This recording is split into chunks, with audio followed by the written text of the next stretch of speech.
Salut à tous, c'est Fred, et je vous souhaite à tous la bienvenue dans le premier volet de l'émission Mise au Point. Les Mises au Point, qu'est-ce que c'est? Si vous êtes passé sur notre site, vous avez pu voir 5 parties. Le cinéma, l'écriture, l'image, le son et le montage. Et donc sans vouloir vous tuer le suspense, vous connaissez déjà le sujet des différentes émissions à venir. Notre objectif est très simple. Parler du cinéma de façon ludique et décalée, mais avec un vrai fond et des vertus pédagogiques. En somme, c'est un peu du c'est pas sorcier nourri au web 2.0. Je voudrais également profiter de cette vidéo pour préciser le pourquoi du comment et vous en dire un petit peu plus sur moi. Donc comme je vous l'ai dit, je m'appelle Fred, et je tiens depuis quelques années un blog, et bon, comme sur la plupart des blogs amateurs, il n'y a pas forcément des choses très passionnantes qui se passent, je raconte simplement ma vie. Sauf que récemment, je suis tombé sur une vieille bobine 35 mm qui, après des recherches un petit peu plus poussées, s'est avérée au final être un film inachevé des Frères Lumière. Bon alors effectivement, c'est pas la seule bobine des Frères Lumière qui a été perdue avec le temps. Je trouve que celle-ci elle a une histoire assez particulière, puisque les acteurs se trouvent être Édouard et André Lumière, c'est-à-dire le frère et la fille d'Auguste Lumière. Et tous deux sont morts avant d'avoir pu finir le film. Personnellement, j'ai trouvé que ça serait un défi assez intéressant de finir justement ce film qui n'a pas été terminé. Alors bref, je suis un passionné de cinéma et j'ai un peu trop de temps libre, et il se trouve que ça fait depuis longtemps que j'ai envie de faire quelque chose sur internet. Et donc, face à une occasion pareille, je me suis dit, fonce mec. Du coup, j'ai fait appel à des potes un petit peu geeks pour me filer un petit coup de main, et là, donc on a un site en ligne, donc vous avez pu voir, un beau site web, et nous allons vous apprendre à finir cette vidéo. Vous m'avez parfaitement entendu. Notre objectif, c'est de vous permettre en quelques semaines d'apprendre à faire des vidéos en passant par toutes les étapes du processus créatif. On n'est certes pas tous égaux en termes de temps libre et de compétences, mais rassurez-vous, tout le monde pourra participer. Et comme faire des tutos vidéo, c'est pas forcément passionnant ni pour celui qui le fait ni pour celui qui regarde, on s'est dit qu'on a plutôt vous faire des petites vidéos, comme ça, pour vous donner envie de faire des trucs. Elle est pas belle la vie? Bref, bienvenue dans Mise au Point, l'émission qui vous éclaire sur les coulisses du cinéma, et on commence dès aujourd'hui par le début. Le cinéma, son histoire, ses histoires et ses techniques. Générique!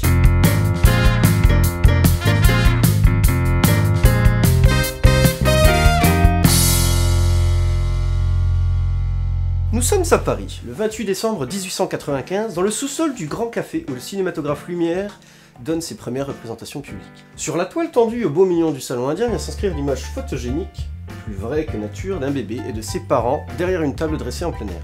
Jusque-là, rien de très inhabituel, mais soudain, la photographie s'anime. Le public, stupéfait, découvre une scène paisible enregistrée un jour de printemps dans le jardin de la Maison Lumière. Le père, Auguste Lumière, donne cuillère par cuillère le déjeuner de bébé sous le regard attendri de son épouse. « Les feuilles bougent !» commentent, admiratifs les premiers spectateurs, parmi lesquels Georges Méliès lui-même. Ainsi, ce n'est pas les grimaces de bébé qui intéressent les spectateurs, mais un détail en arrière-plan. Curieux? Pas vraiment. En 1895, l'image animée n'était plus une nouveauté, les spectateurs du salon indien ayant déjà eu droit aux plaques mécaniques des lanternes magiques, ou encore au praxinoscope, vous savez, ces petits dessins qui tournent en boucle pour faire une animation. La nouveauté, c'est l'alliance de la magie de l'écran, du réalisme de la photographie animée. On dit souvent que les Frères Lumière ont inventé le cinéma. Sans être parfaitement faux, eux-mêmes ne revendiquent pas la paternité de cette invention. Et pour être d'ailleurs un peu plus exact, les premiers films ont été réalisés par le kinétographe, une invention de l'américain Thomas Edison, qui d'ailleurs réalisera quand même 70 films entre 1891 et 1895. Edison va développer par la suite des kinétoscopes, dont l'appellation commerciale est très exactement Kinematic Peep Show Machine. Il s'agit grossièrement de machines individuelles qui vont permettre de visualiser justement les films qui ont été réalisés avec le kinétographe. Et figurez-vous qu'Edison, qui est habituellement plutôt procédurier dans sa façon de gérer son business, ne va pas penser à déposer de brevet. C'est une grave erreur. De son côté, en France, Émile Reynaud, entre autres inventeur du praxinoscope, réalise les débuts du dessin animé en dessinant à la main des centaines de vignettes projetées sur un grand écran. L'entrée de la famille Lumière dans la danse est extrêmement simple. Antoine Lumière, père des célèbres Frères Lumière, assistera à l'une des projections de la machine d'Edison et rentrera à Lyon émerveillé, persuadé que cette technologie est à portée de main. Là où il aura le nez creux, c'est qu'il est convaincu que le kinétoscope, qui n'est vu que par un seul spectateur à la fois, n'a pas vraiment d'avenir, en tout cas pas commercial. Contrairement à une machine dans l'esprit de celle d'Émile Reynaud, c'est-à-dire une machine qui projette sur un écran des images animées pour un public nombreux. La suite, vous la connaissez, le cinématographe établira très rapidement sa suprématie, et du déjeuner de bébé avec Auguste et André Lumière en guest star jusqu'à Twilight, il n'y a qu'un pas. Mais revenons-en plutôt au cinéma et à son évolution. Car en effet, les balbutiements du cinéma à nos jours, de l'eau a passé sous les ponts. La couleur, le son, le numérique, les effets spéciaux, la 3D, ça en fait des choses en un petit peu plus d'un siècle. D'ailleurs, comment ça marche un cinématographe? Le principe est plutôt simple et n'a pas beaucoup changé. De la lumière est projetée sur une pellicule, et l'image ainsi projetée se retrouve sur un écran à assez bonne distance pour avoir une bonne surface de projection. Et à l'intérieur, un bras entraîne la pellicule à une vitesse suffisante pour pouvoir un effet de mouvement qui sera interprété par nos yeux et notre cerveau. Concernant le son, hors l'utilisation de pianistes fut un temps qui accompagnait la musique pour ajouter un petit peu de tension. Il faudra attendre 1924 pour qu'un système de synchronisation sonore, le Vitaphone, fasse son apparition. Alors par la suite, on rajoutera une piste optique le long de la pellicule, puis de nouvelles technologies feront leur apparition par la suite, qu'il serait bien trop long de développer ici. L'apport de la couleur est également une longue histoire, bien trop longue pour être racontée dans son intégralité, parsemée de Kinemacolor, Technicolor et autres techniques tarabiscotées. Aussi, nous contenterons-nous d'évoquer quelques anecdotes sympathiques sur le début de la couleur, puisque comme vous allez pouvoir vous en rendre compte, elles étaient assez rudimentaires. Grosso modo, il existait deux écoles. La première consistait à tremper toute la pellicule dans un bain de couleur. Vous voulez filmer la forêt? Plongez la pellicule dans du vert. Vous voulez filmer la mer? Plongez-la dans du bleu. La seconde, un peu plus longue, beaucoup plus longue même, mais forcément plus spectaculaire pour l'époque, consistait à colorier à la main chacun des photogrammes.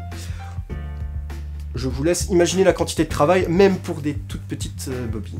Et voilà que quelques années plus tard, on aura du son Surround Dolby Digital FX, des films au format numérique, du Blu-ray, bientôt la 4K et j'en passe, on n'arrête pas le progrès. Et au même titre qu'encore aujourd'hui, beaucoup de personnes ne jurent que par le vinyle, les aficionados de la pellicule sont encore nombreux. Il faut bien reconnaître que depuis les années 2000, la plupart des cinémas sont passés au tout numérique, et depuis les années 2010, ce format est carrément majoritaire. D'ailleurs, on parle cinéma, mais sans parler de pellicule, rattrapons tout ça en vitesse. La pellicule, c'est ce qui permet de projeter des images en mouvement. Il existe de nombreux formats différents. On va rester assez généraliste dans cet épisode et on n'évoquera pas les différents formats d'images, on l'évoquera seulement dans un prochain numéro. Retenez simplement qu'il faut bien différencier le format de la pellicule du format de projection, c'est-à-dire la largeur de l'image. Pour en revenir à la pellicule, celle-ci peut être de largeur variable. Nous avons le 8 mm, qui évoluera d'ailleurs en Super 8 et qui est encore aujourd'hui utilisé pour son faible coût, sa maniabilité et sa texture d'image. Donc comme je vous le disais, on l'utilise encore dans les grandes productions. Par exemple, vous voulez donner un air de film de famille un peu vieillot, bah voilà, vous prenez du Super 8, tout simplement. Nous avons donc également le 9,5 mm, premier véritable format amateur et qui est encore utilisé pour sa qualité d'image comparable au 16 mm. Petite originalité, les perforations ne se trouvent pas sur le côté, comme c'est le cas sur cette pellicule, mais au centre, entre deux images, ce qui du coup laisse beaucoup plus de place sur la pellicule pour mettre une image. Nous avons donc également le 16 mm, ou Super 16, qui est moins connu, mais utilisé par le cinéma semi-professionnel, ou lorsqu'il est important d'avoir une infrastructure légère. C'est le cas du cinéma documentaire ou du cinéma expérimental. Nous avons également ensuite le 35 mm, le format le plus connu et le plus utilisé. C'est celui qu'on retrouve majoritairement dans le cinéma traditionnel, et donc à titre d'exemple, les bobines que j'ai pu récupérer, ils sont en 35 mm. Et nous avons également le 70 mm, qui est utilisé pour sa qualité d'image assez élevée, cependant, notez bien que depuis l'amélioration du 35 mm dans les années 90, il n'y a plus beaucoup de salles qui sont encore équipées de projecteurs 70 mm. Aujourd'hui, difficile de faire des généralités, car chaque pellicule a son intérêt, chaque réalisateur ses préférences, ses besoins, sans parler du numérique. Notons simplement que c'est également une question de budget, raison pour laquelle on utilise encore pas mal le Super 8. Mais assez parlé technique. Nous disions plutôt que les frères Lumière eux-mêmes ne revendiquaient pas la paternité technique du cinéma, mais qu'en est-il de la paternité du cinéma tout court? Les frères Lumière n'étaient pas vraiment des artistes, mais des scientifiques doublés d'hommes d'affaires. L'histoire raconte que Georges Méliès, impressionné par les débuts du cinématographe, aurait proposé d'en racheter les brevets, mais que Antoine Lumière, donc le père des frères Lumière, en aurait dissuadé, décrétant, et je cite, « Jeune homme, je ne veux pas vous ruiner. Cet appareil n'a de valeur que scientifique. Il n'a aucun avenir dans le spectacle. » Bon.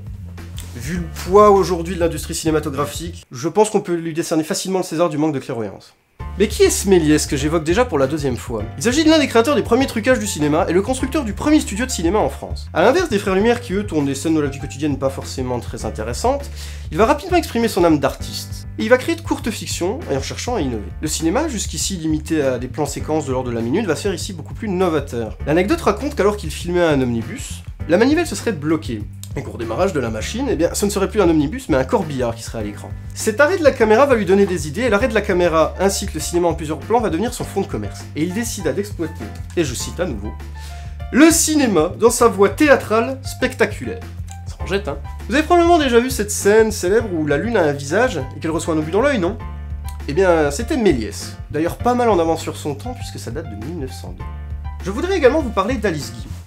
Léon Gaumont, industriel alors vendeur de matériel et fournitures photographiques et dont le nom ne doit pas vous être totalement inconnu, se laisse convaincre par sa secrétaire qu'il serait une bonne idée de réaliser quelques vues comiques, comme on les appelait à l'époque. Il lui confie alors le soin de diriger la production de ses films, faisant d'Alice Guy la première femme cinéaste au monde avec La Fée aux choux en 1896, soit effectivement un an après l'invention des frères Lumière. Au final, difficile d'attribuer la paternité du cinéma à une personne en particulier. Mais on parle... Et on se rend compte qu'on a oublié le sujet principal. Parce que oui, le cinéma, au final, c'est quoi? Chacun se représente à peu près ce qu'est le cinéma, mais il faut reconnaître qu'il existait sous des formes fort variées, selon les lieux ou les époques. Simplement, on n'a pas la prétention de faire un documentaire. Du coup, ce qu'on va faire, on va essayer de synthétiser en écartant les pistes un peu trop longues à développer. Alors si l'on demande au Larousse, qu'est-ce que le cinéma? Celui-ci nous répond que le cinéma est un procédé permettant de procurer l'illusion du mouvement par la projection à cadence suffisamment élevée de vues fixes, enregistrées en continuité sur un film. Et qu'en pense Wikipédia?